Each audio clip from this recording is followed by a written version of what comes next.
and I wanted to have some different experts on here who could give us some advice of Mm. how to have healthy and whole intentional marriages when the stress can be crazy. So that's why you're on. So thank you so much.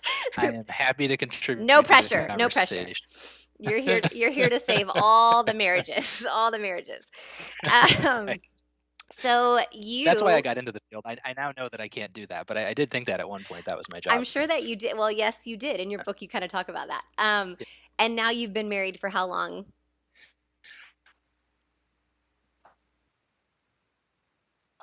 This year, You kind of cut out on me. yeah, Let me ask you that question again. It kind of cut out.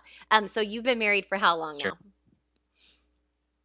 Yeah, it'll be 20 years this year, our 20th anniversary in October. So that's when you found out you were like, oh, maybe I got to figure all this out too. Maybe I don't have it all figured Maybe out. you don't have it all figured out. Okay, so Yeah. you're on 22. Congratulations. We are on, I think 19. My husband always knows exactly. I'm always like a year off. I don't know. Congratulations. That's awesome. Thank you. So okay, here's the interesting thing for me about the marriage situation. I think because there's so many seasons, Mhm. um, and I feel like last time you were on, it was like my personal counseling session. So it'll probably be what it feels like this time too. But we're at the middle. Some people call it like the middle passage, where our Mm. kids are a little bit older, 12 and 9. We're not in like the throes of toddler. We can go on dates now. Our kids can kind of watch themselves, but we're not the same people we were when we first got married. And so there's Right. that shift of like, wait, you've changed and what's happening. So there's all these different things. And I pulled some of our community as to what they're going through, and we'll kind of do some of the questions at the end. But I'd love to just talk to you with your, extensive background in just counseling and, you know, counseling couples. I want to give you kind of just a broad question to start Mm. with. And that question is, when you think of a healthy and whole marriage, Mm. what are the things that it entails? Mm. Like, can you give me like three that's like consistent Sure. in the marriages that you're like, okay, yeah. Yes. In every healthy marriage, you have two people who know they're really complicated to live with Okay, so they're very themselves. truthful about they're There's some self-aware. there's some humility Okay. that I am hard to live with. I am hard to love. Every single one of us, Okay. right? I Okay. think that's true of. We tend to want to default to focusing on the other person, right? They're the ones who are complicating our life, and we end up in cycles of blame and focus on them. But yeah, to take personal responsibility for like I'm a complicated person, and in some ways I'm tough to be with. And how can I let that humble me? How can I let that help me focus on my own growth and my own maturation within the relationship? So that's number one. I think that's key. Being a little That's foundation. self-aware. A little Okay. That's good. self-aware, Good. yeah. Good. Um, I think the willingness to have hard conversations. Mm, I think there's so many times where we we have a little voice in the back of our head, that says, "Hey, like this needs to be addressed. I really want to talk about this. We need to discuss this." But we fear it's going to be hard. It's going to be divisive. It's not going to go well, and so we just sort of file it away. And I think what happens is that over the years, those things sort of accumulate, and the hard conversations that could have connected you, mhm. that could have been a source of deeper intimacy and closeness, actually just become problems that never got addressed and never got solved. And so I think that willingness to have the hard conversations and to really get down into the gritty stuff together is important. Okay, let me just play on that one for a little bit, Hmm. because we are having lots of these Okay. really hard conversations. I think with everything. So that has gone on in 2020. Like political tensions, the all the things that you could have a hard conversation about. Hmm. Um, that's probably what we're having hard conversations Yeah. about. So help us, and this was one of the questions from one of our community members too, is help us have those hard conversations. How do we Mm. have those conversations? How do we communicate Mm. in a way that doesn't feel, not that they're not hard, but I think for me it's like I don't want to Mm. get in a fight. Hmm. I don't want to hurt someone's feelings. I don't want my Hmm. feelings to get hurt. Right. Um, And that is how I go into it, instead of maybe you could help us go into it a different way and say, yeah, might be a hard conversation, but it doesn't have to end in a blowout. It could actually Right. end in what you said, connecting better. So, how do we Right. do that? Like, what's our posture to Yeah. take in that? Yeah, it's a great question. I think there's several layers to it. Like when I have an office and we're working through this, I mean, the first, what I'd call like the surface layer of it is Hmm. just what are the mechanics of discussion in a complicated conversation, and one of the things that I always do with couples is I use the speaker listener technique. Mm, Uh, I don't know that. Tell me that. and people, yeah, are familiar with this in various forms, but essentially the idea is that usually especially in tough conversations where emotions are high, it may look like one person's talking and one person's listening, but really, in essence, you have two speakers all the time because you've got the person talking and the person already planning their response Yes. rather than Yes. actually listening. So the speaker listener technique is designed to essentially designed to slow your conversation down, right? Get you out of your normal rhythm because your normal rhythm isn't usually working for you very well.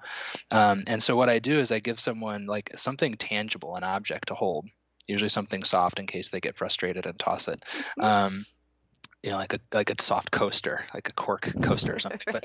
But the idea is that whoever is holding that object is the one speaking, and the person who isn't is the one who's in charge of listening. And what I help them, I sort of coach them to do, is to develop a rhythm in their relationship where, like, say husband has 2 minutes worth of things to say.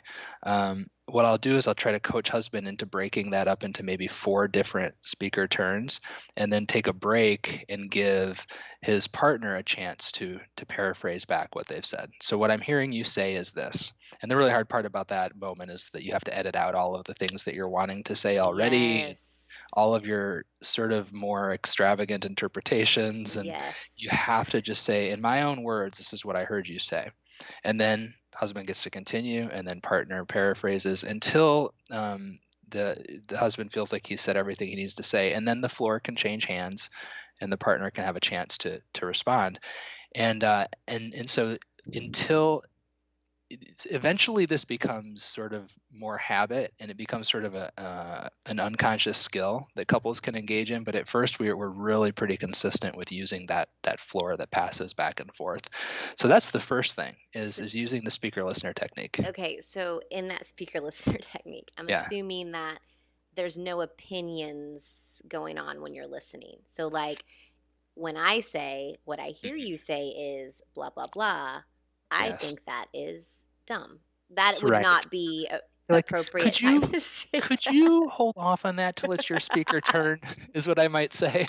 um So no and yeah. opinions in that. So you're just paraphrasing. And the thing that I do with, we do this a little bit and we don't do it great, but I think the problem with us is he will say whatever and I will say what I hear you say is this, and he's like, that's actually not what I said at all. Yeah, and that's okay. Like when the person paraphrases and says, "I think I heard you say this," for the speaker to go, "Actually, that's not what I was trying to say," and then they get another chance to say Okay. it, and then a chance to paraphrase and confirm that it was heard correctly. Sometimes, honestly, sometimes partners are really good paraphrasers, and you'll see a spouse go, "Huh."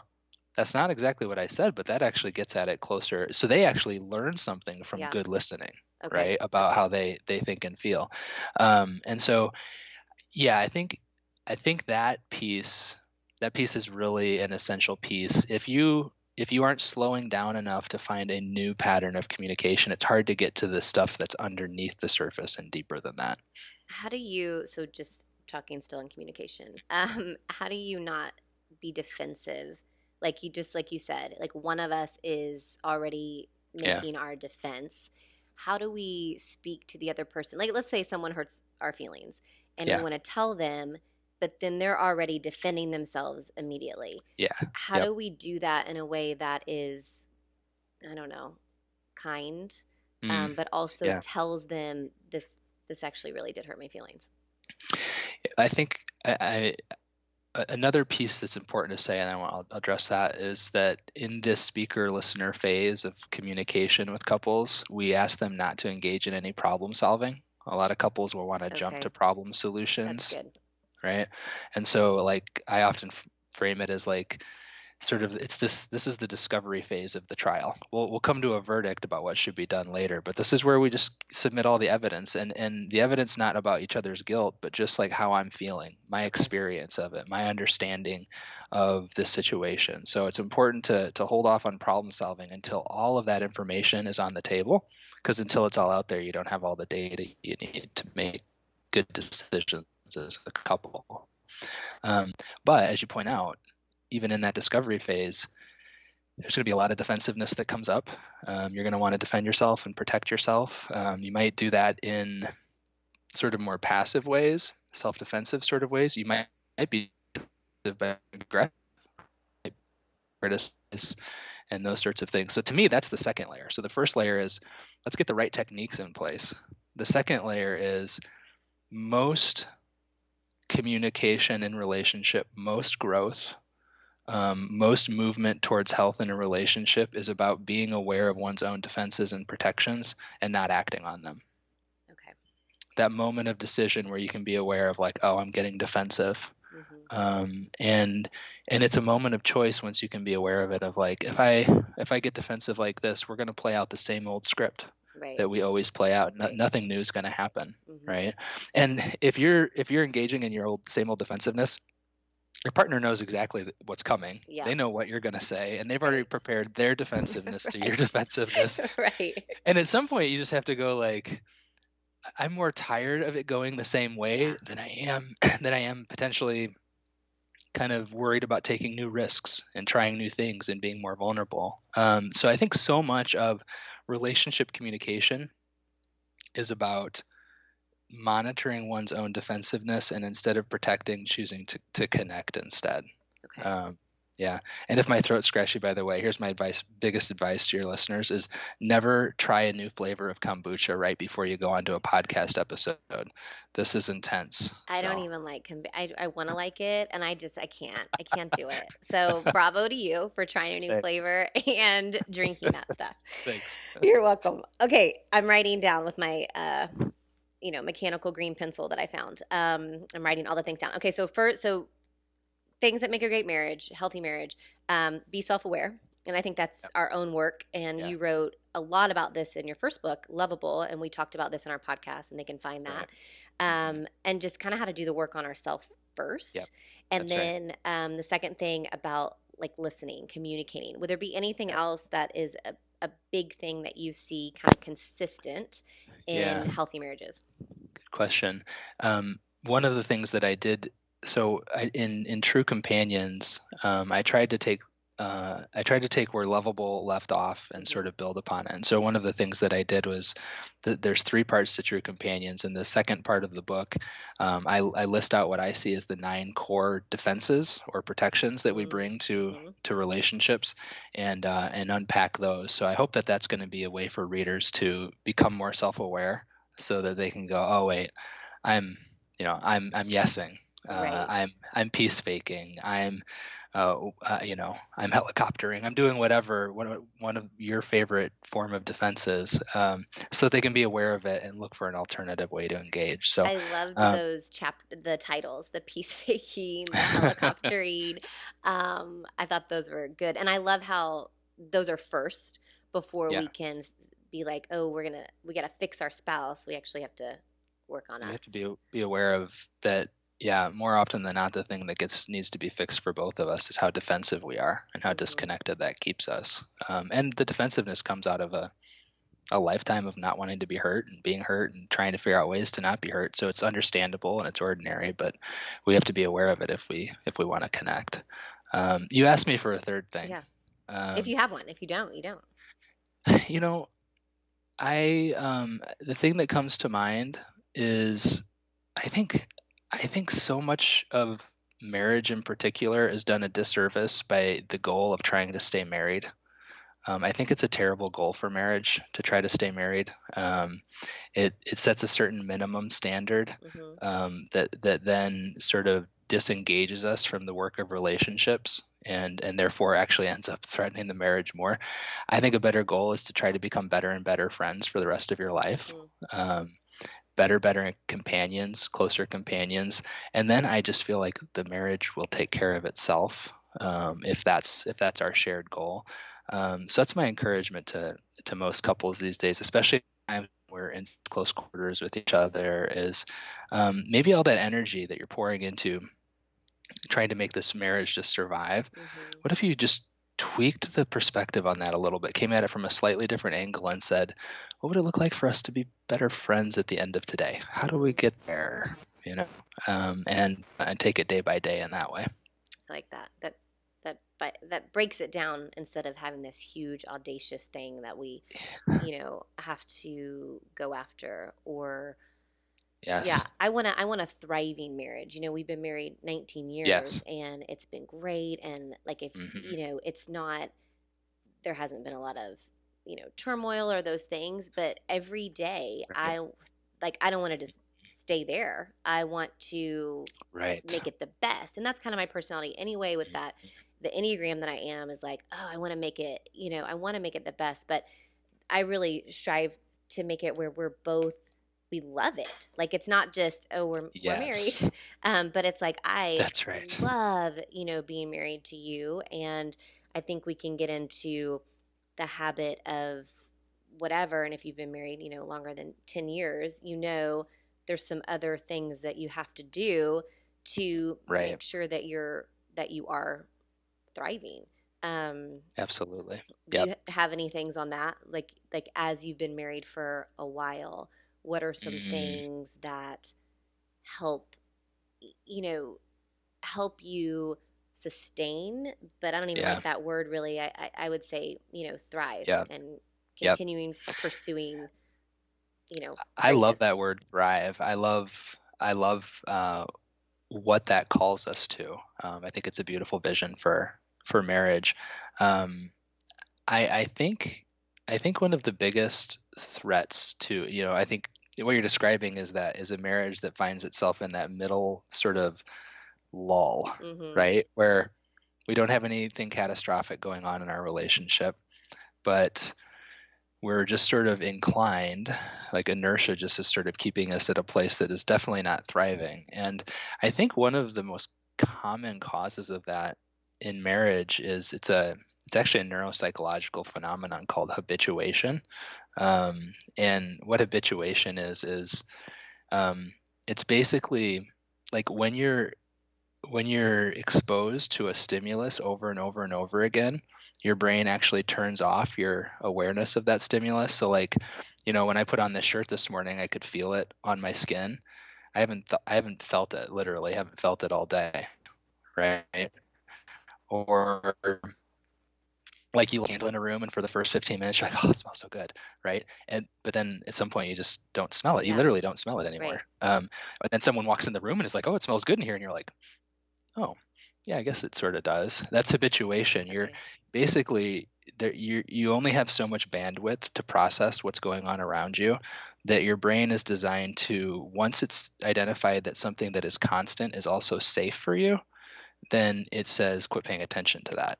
Mm-hmm. Keep your bandwidth open for bigger threats, bigger problems to solve, those sorts of things. So the irony being that in a marriage that is happy and satisfied, your neurology is actually telling you to start paying less attention to it. It's safe. Interesting. It's repeated. They're here all the time, like start paying attention to other things. Your boss who's a pain in your butt, or the kids who might be doing drugs, I mean, like Mm-hmm. all the other Yeah. So potential many other things. crises. Right.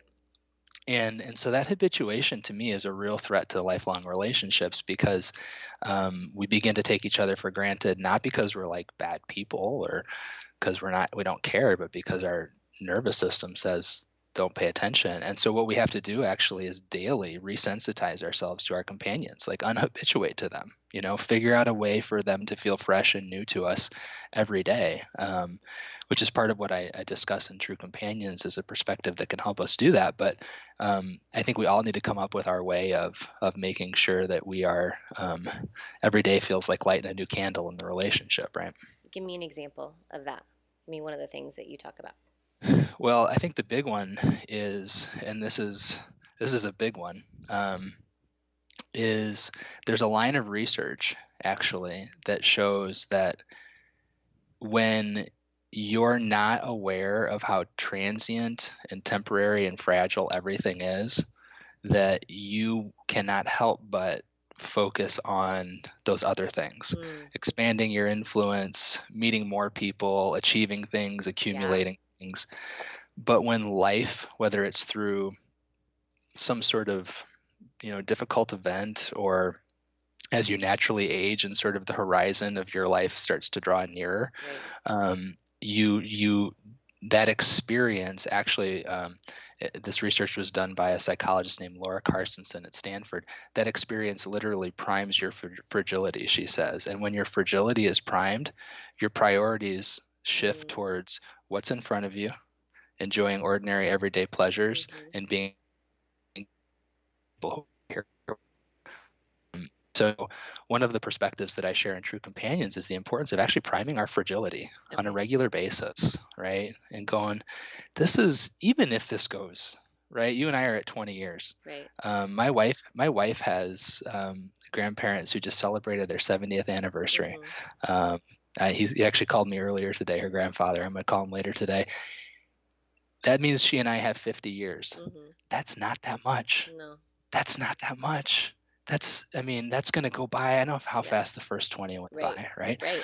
And so actively priming our fragility and how quickly and how temporary things are, in a way that, instead of it making us sad or scared about kind Mm-hmm. of the transience of our life, actually sort of takes that experience and redeems it and puts it to use for sensitizing us to our people and bringing us kind of to more awareness of their presence in our lives.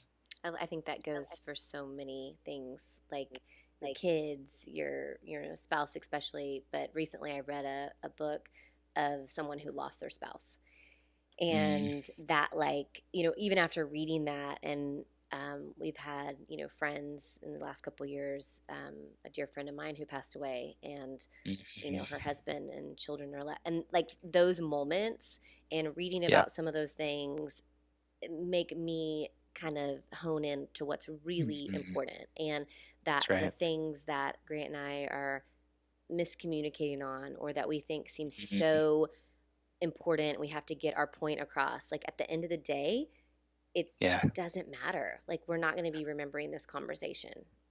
Right. And that's like, I've never really jived with the live every day like it's your last, because Mm-hmm. I'd quit my job and I wouldn't pay the mortgage. Right. And it'd be a disaster. Vacation. But like, yeah, live every day like you'll wish you would have lived when it comes to your Mm, last day, that's good. like to think like, well, is this how I'm going to want to approach this day with my people? Mm-hmm. And I'm starting to feel that. We have a 17-year-old who, he's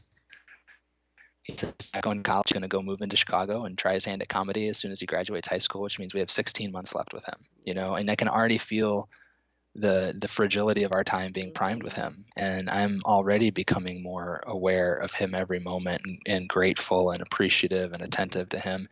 And so I think we can look for opportunities to have that primed, and hopefully we can do that in a way where it isn't that we're waiting on some of the losses that you just described, but we're sort of priming our fragility ahead of time so that we can take advantage of this time now.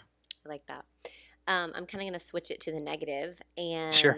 And what would you say are some of the main destroyers of marriage? And not just the big things, we know those, Yeah. adultery, cheating, lying, all those things, but maybe the small things that add Yeah. up over time that Yeah. you're like, oh no, we didn't even know, it was this big. What are some of those things that you see? Mm, you know, um, hmm, I think I think one of the main sources of conflict in relationships of most kinds, marriage in particular, that I think could actually be an incredible source of connection, but usually it's a source of conflict, is our experience of loneliness. Mm, Um, I think one of the main reasons we get married is we we don't we want someone to walk with us, mm-hmm. right, through the whole thing, to be there with us. And then we get into marriage, and it doesn't take away our loneliness, Right. actually, a lot of times. Um, and so what we do is we begin to have conflict about that we blame our partner for not taking away all of our loneliness. and it becomes a source of contention in the relationship.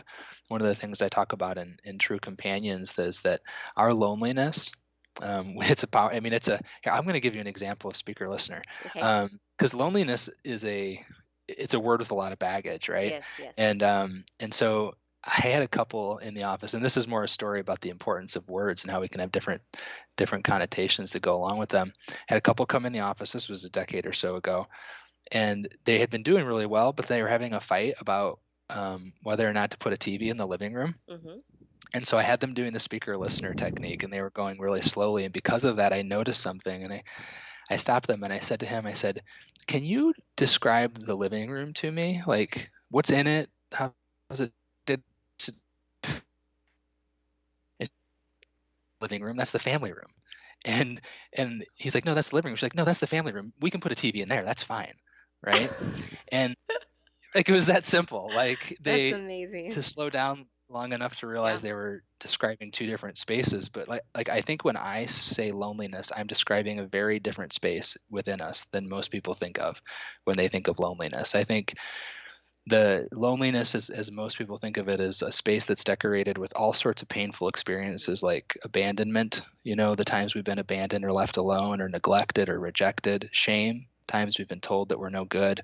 It comes along with something that feels a lot like loneliness, isolation, just feeling like there's really no one paying attention. But when I talk about loneliness, I'm talking about a space within us that is the shadow side of everything that is unique about us. It's the core of us that no one else can get to. No one else can sort of be on the inside of us with us. We're very unique people, each one of us, and no one's going to be able to understand everything about you. And so I think what happens in marriage is that we have this space within us, this lonely space that no one can ever totally understand, no spouse, partner, anybody. And then we blame them for not being able to understand it. We Yeah. blame them for not being inside of our skin. That's good. And it becomes a source of conflict versus saying, "Hey, I'm I, it's lonely to be human. Yeah. Like it's lonely. I'm the only one who knows what it's like to be me. Can I tell you more about what it's like to be lonely and be me?" And then to have your partner do the same thing. And all of a sudden, because you're not the only one lonely in the room, you feel a little bit less alone. Yeah. And real source of connection it takes place. And so to me, when I look at couples, if we can drill down, they're almost always fighting about something you're doing is not taking away my loneliness. And if we can reframe it for them in that way, it just takes a huge burden off of the relationship. Would you also add into that, because one of the things that I find myself is maybe taking away my worthlessness or giving me worthiness. So, you know, I might feel like, oh, I didn't feel affirmed, Yes. or they should be telling me more that I'm great, or they should be acknowledging Yes. this, and they're not praising me like I wish they would, or they're not filling that void. That, I mean, would that kind of be in the same vein? I think, if someone were to ask, like, so tell me like a sneaky parallel between Lovable and True Companions, your two books, I'd Hmm. say, well, one of the sort of implicit themes in Lovable was no one can take away your shame. Hmm. That embracing your worthiness is not a group project. It's an inside job. Hmm. You've got to do that for yourself. And I think the same, similarly here, what I'm saying is no one can really take away all of your loneliness. Hmm. Someone can really attend to you well, and your sense of not being isolated in the world can shrink. Your sense of being seen and cared for can grow, but ultimately no one can take away all the loneliness. And so you have to learn how to befriend it, to befriend the reality of what it's like to be human, and to be the only person inside of your experience. And so, yeah, like that once again, that idea that both our shame and our loneliness, we have to take responsibility for healing them first and foremost. And not, for me, not putting those expectations on anyone else, because those are Right. unfair expectations. I mean, I think in Yep. my, just me personally, like, oh my gosh, the expectations that I put on Grant to fulfill Yes. something in me that he cannot. Like, that is not even That's his right. job. Um, That's right. okay, that's really good. I have an apology to make tonight. Well, and I think too, I mean, like, but there's a difference between talking about it and demanding it. Yes, You yes. know, talking about it and saying, "I know this isn't on you, but when you say that, I feel less worthy. Mm-hmm. And I'm not blaming you for that, but I'm sharing with you Yeah, that that's good. that's what it triggers in me. I'm going to take responsibility for that experience, but you knowing that, maybe now you won't trigger quite as much, right? Yeah, And so but there's actually shame creates that sense of connection rather than this. and you saying it like that is way better than saying when you do that, it makes me feel blank, or I can't do this because you don't believe in me enough, or Yeah. it. I think even just framing the question the way that you just did, or the Yep. response, that makes the partner go, oh my gosh, I would never want you to feel that way. I'm Mhm. so, that would be my first thing, is like, oh my gosh, I'm so sorry that that would make you feel that way. Yes. How can I say it in a way that would make it, would make you feel worthy, Right. vice versa, all those things. One of the one of the most common exercises I probably do with couples is I ask the question, "Tell me a story about a time you felt that before you were married."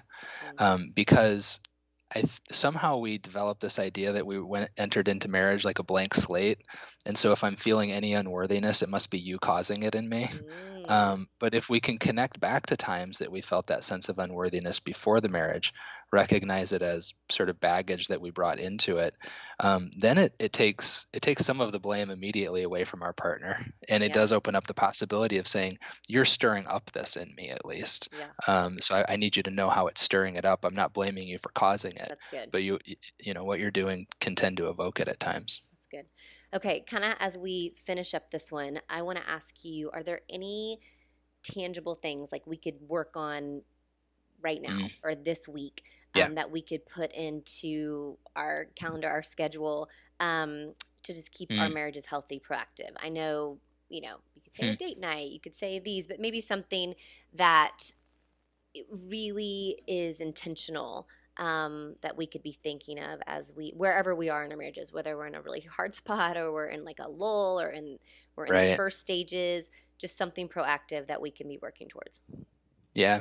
Well, first of all, I love the idea that you said schedule. Hmm. And I want to go a little bit further than, because I think this is the most important thing. It lays the foundation for all the rest. I want to go a little further than the whole schedule a date night, at a certain Yes. interval. We, I have it on my calendar to exercise 3 or 4 times a week. Like I've carved out space. Yeah. It's literally on my calendar, right? Um, it's amazing to me. Like if you don't put it on your calendar, it's not going to happen for Right. most people. Right. Which means that if you're not putting some space on your calendar at least 3 to 4 times a week to connect, Hmm. to touch base, to have meaningful conversations, then your marriage is at least less healthy than your body, Right. and Right. that's not that's if we want to prioritize it, we need to put it on the calendar, and actually way more than we think we do. Hmm. Um, and so I think that's part of it, is prioritizing it through making it concrete in our daily routines. Yeah. I think that's a big part of it. Yeah. Yeah. Yep. Um, Good. Well, I was just gonna say, I think that sounds so boring, the scheduling. You know what I Hmm. mean? Like that, like to me as a spontaneous person, like in my head, I'm like, Hmm. why do you need to schedule Grant Oh yeah. us time to connect? Like you should be Yeah. connecting with me anyway. You should want to connect with me anyway. Why do you got to schedule it? But as we've been Yeah. married for, we do have, a weekly date night um, Yep. that sounds so like, I don't know. It doesn't sound like that big a deal, but it actually Yep. is such a big deal to us. And I'm time spent. He's not time spent. So sometimes I feel like it's more me pushing for that. But when Hmm. you really ask him the thing that connects us the most, he Hmm. would say, I'm so glad she pushes for that. I'm so Hmm. glad she pushed for that for so many years. And now it's just part of but it's easier for us. We have kids who can stay by themselves. And so it's a little bit Yes. easier, but it might be harder. One of the questions one of our community asked us is, Hmm. they have little kids, they're in Yep. COVID, Yep. they have no time for themselves. How do you Right. do that when it's hustle bustle and then you throw the stress of COVID and social distancing in there? Can't go anywhere, can't have any babysitters. I mean, Oh, yeah. I'm barely sane enough right now to answer that question, so I don't know that I have a Just make great something answer. up. Just make I something don't up. know that I have a great answer. Pretend. I have my stock answers, which most of Yes. them you can't do. That's been the hardest thing about COVID, both from a relationship and an individual Mhm. functioning perspective, is that you see people who had great habits and great methods of coping with the stresses of life Mhm. prior to this, and then all of those methods were taken away. You can't go to the gym. You can't go out with a friend and have a glass of wine and connect. You can't go out on a date. I mean, that's been the hardest. I think Mhm. the hardest thing about this.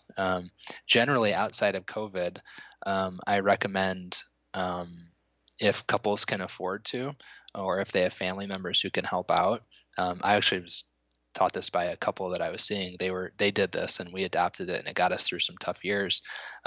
Is that twice a year to go on a weekend retreat that starts with a date night, Mhm. so that you can relax, like you're not stressed. And then what we did is that we would accumulate over the course of 6 months all the things that we wanted to be thoughtful about and Mhm. intentional about, and problems we were needing to work on.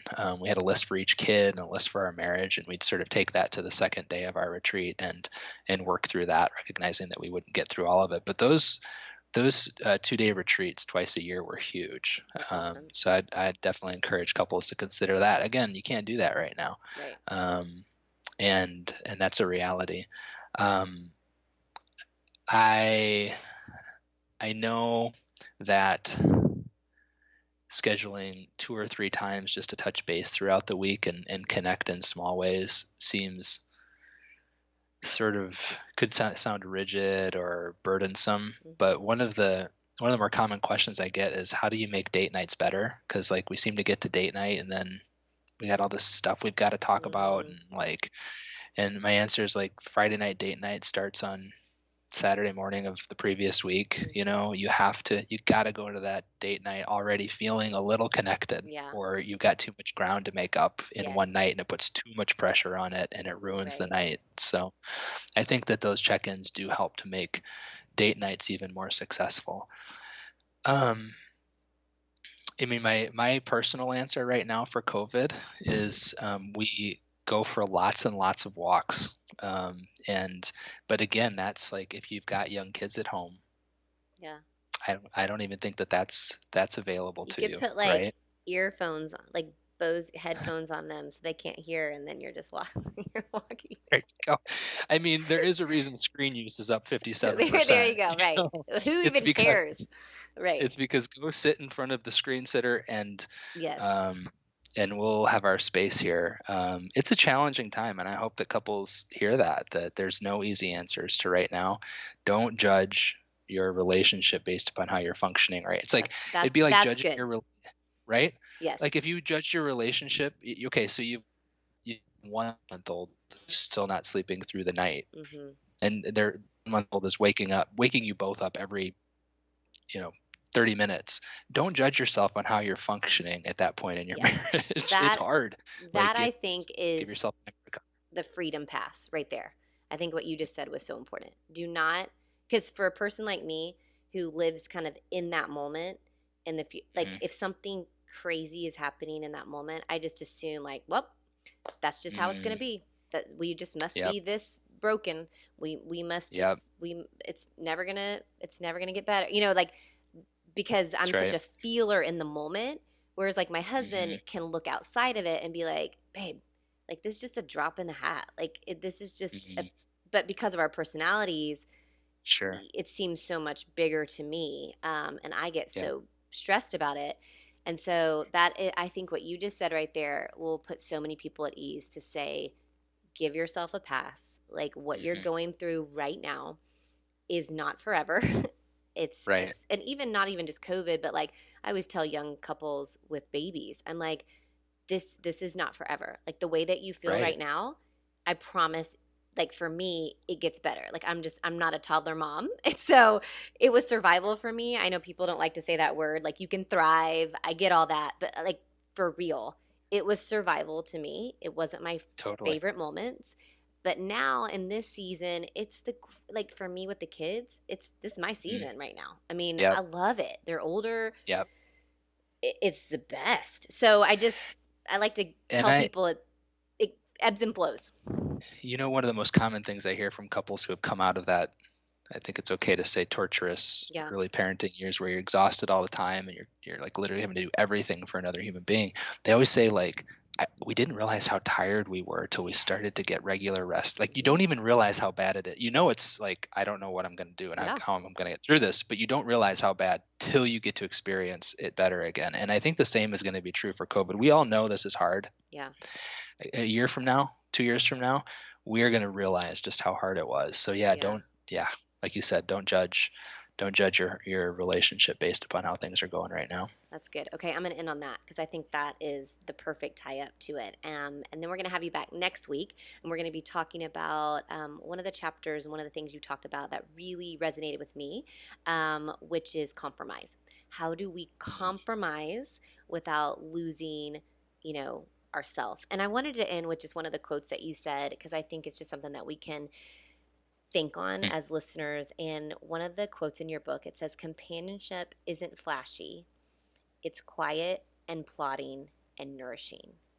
And mm, I love that. I think it's I think it's so great. It gives me the thought of like gardening and that part mm. where you're tilling the soil, where you're, pulling things up to plant new things, or it's in the season of like we are right now in the winter and it's doesn't look pretty, but you're continuing to fertilize and to do all those things. It's just like you're nourishing it. That's what true companionship is. It's not the Yeah. flashy marriage. It's not the flashy honeymoon. Those things are awesome, but Yeah. it's just the plotting and nourishing. And I think that's probably what we have to be more intentional with. So thanks for coming on, and we'll see you next week. Thank you for having me. Okay.